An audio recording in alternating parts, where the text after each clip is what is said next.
আৰু মই যোৱা 28 মে'ৰ পৰা মই ঘূৰি আছোঁ, আজিলৈকে ঘূৰিছোঁ।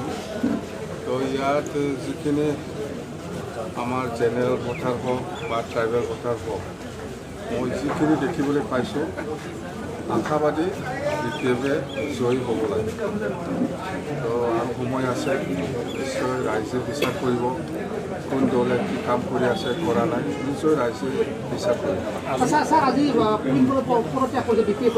মই মোৰ শুনা নাই, এইবিলাক কথা মই নকওঁ। এইবিলাক এতিয়া নিৰ্বাচনৰ কথা মই পাতিম আপোনালোকৰ লগত, কোন কি কৰিছে কৰা নাই মোৰ এইবিলাক খবৰ নাই। এনেতো জিকিবৰ কাৰণে 22,000 25,000 লাগিব। এইটো ৰাইজৰ ওপৰত নিৰ্ভৰ কৰিব। মোৰ এটা বিশ্বাস, ককলাবাৰী ৰাইজে জেনেৰেল হওক ট্ৰাইবেল হওক সকলোৱে আমাক সহায় কৰিব।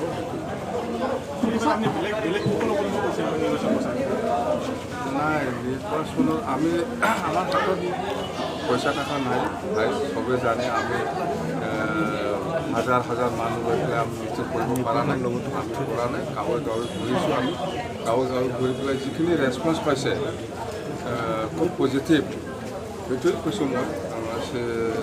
আমি বিজেপি জয়ী হ'ব লাগে। এই ইউ পি পি এলে কৈছে স্যাৰ, আগতে আপোনালোকে গাঁৱে গাঁৱে যোৱা নাই, কিন্তু এইবাৰ গাঁৱে গাঁৱে যাব লাগে, সময় পাইছে যাব লাগে। তমতে কিয় যোৱা নাই? তমতেতো যাব পাৰিলে হয়। এটাই সমষ্টি, সময় দিব পাৰিছোঁ মই। গাঁৱে গাঁৱে ঘূৰিছে, ৰাইজেও ভাল পাইছে।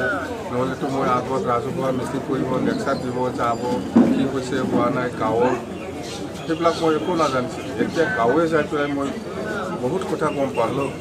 ৰাস্তাৰ পৰা আৰম্ভ কৰি বা আমাৰ এনেকুৱাই বহুত সৰু সুৰা মহিলাসকলৰ যিখিনি সমস্যা এইবিলাক মই পাইছোঁ।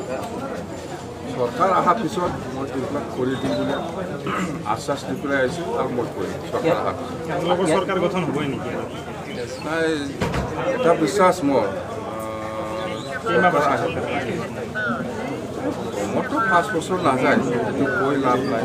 5 বছৰ নাযায়, 5 বছৰ আগত ইয়াৰ ফলাফলে যি 9 তাৰিখে যে মন্ত্ৰী হোৱাৰ তাতকৈ প্ৰভাৱ পেলাব পাৰে নেকি?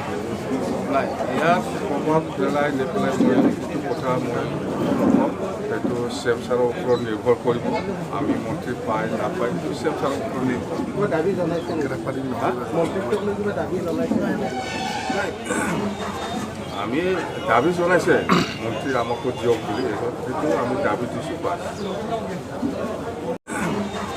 আমি দাবী জনাইছে মন্ত্ৰী আমাকো দিয়ক বুলি, সেইটো আমি দাবী দিছোঁ পাই। বেলেগ আৰু নাই।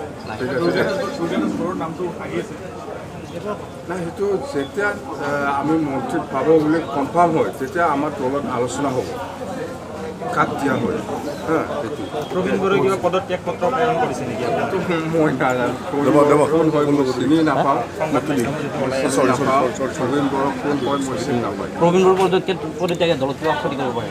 মই চিনি নাপায় প্ৰবীণ বড়োক মই চিনি নাপায়। কোন প্ৰবীণ বড়ো? মেলা প্ৰবীণ বড়ো থাকে,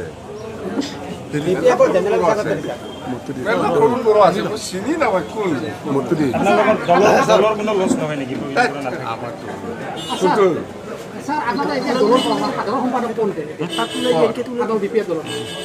কয়টা ছেক্ৰেটাৰী লাগে? কয়টা ছেক্ৰেটাৰী লাগে দলৰ? মেলা ছেক্ৰেটাৰী আছে।